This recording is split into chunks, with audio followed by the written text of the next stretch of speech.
வரைக்கும் எத்தனையோ case deal பண்ணிருக்கேன். But this is something peculiar. ஐயா கூட இந்தாங்க. ஓம் முருகா சரணம். ஐயா ஒரு நிமிஷம். அந்த நேம் போர்டு வேண்டாம். எங்க அந்த நேம் போர்டு கொண்டு வரேன். இந்தாங்க தம்பி.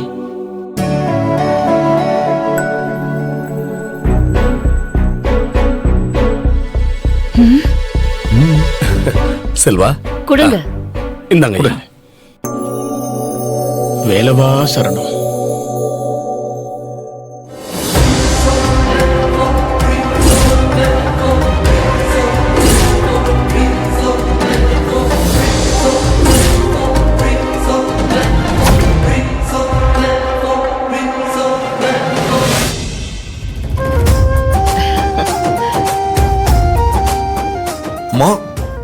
இந்த பேரு தான் வைக்கணும் அபி. அம்மா நீங்க ரொம்ப கிரேட்மா. பாத்தீங்களா உங்க அக்கா பண்ற வேலைய? நான் சொன்னப்ப நீங்க நம்பல. இது எப்படி நடந்துச்சுன்னு தெரியலையே. அம்மா என் கம்பெனிக்கு உங்க பேரை வைக்கணும்னு நினைச்சேன். ஆனா நீங்க போதும் அபி. கிட்டத்தட்ட 50 கம்பெனிகள் இத்தனை வருஷமா என் பேர்ல தானே இருந்துச்சு. அடுத்த தலைமுறை வந்தாச்சு. நானும் இளைய தலைமுறைக்கு வழி விட்டாச்சு. அவ்வளவுதான். அம்மா திடீர்னு ஏமா இப்படி? மகனே, ஒரு கட்டத்துக்கு மேல உன்னையே நம்பி வந்தவ உன் பொண்டாட்டி. அவதான் எல்லாம்னு நினைக்கணும். ஆமா அபி. எப்படி உங்க அப்பா அவரோட பிசினஸுக்கு என் பேரை வச்சு எனக்கு ஒரு தொடக்கம் கொடுத்தாரோ, அதே போல உன் பொண்டாட்டி பேரை வைக்க சொல்லி உனக்கு ஒரு தொடக்கம் கொடுக்கிறது தான் நியாயம்.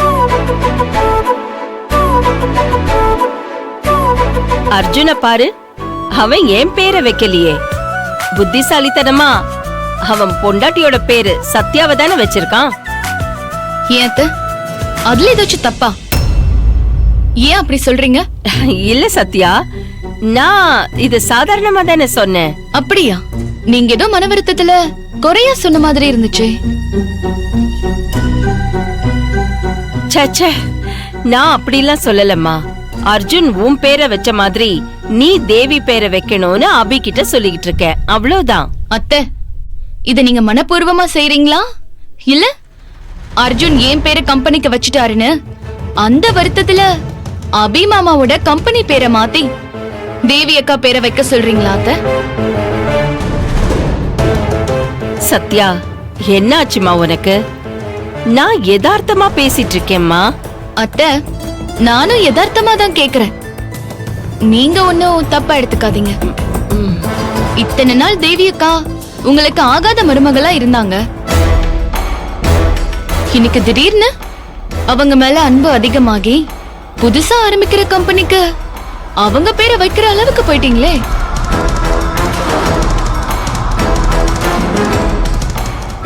இந்த பாசம் நிஜமாவே நிரந்தரமாவே இருந்ததுன்னா சந்தோஷமா இருக்கும்னு நினைச்சேன். இப்போ உனக்கு நான் தேவி பேரை வச்சதுல என்னம்மா பிரச்சனை? நீங்க மனசு மாறினது நினைச்சு இந்த வீட்ல சந்தோஷப்படுற முத ஆள் நான் தான் அத்தை. இந்த ஃபீலிங் பெர்மனண்டா இருக்கணும்னு சொல்றேன். அவ்வளவுதான். ஆமாமா, இது பெர்மனன்ட் தான். நான் மனசார எடுத்த முடிவுதான். ஓ அப்படியா அத்தை? ஒருவேளை நான் தேவி மேல திடீர்னு பாசம் காட்டுறேன்னு உன் மனசுக்கு கஷ்டமா இருக்கா? தப்பில்ல. எல்லா மருமகளுங்க மனசுல வர்ற வருத்தம் தான் இது.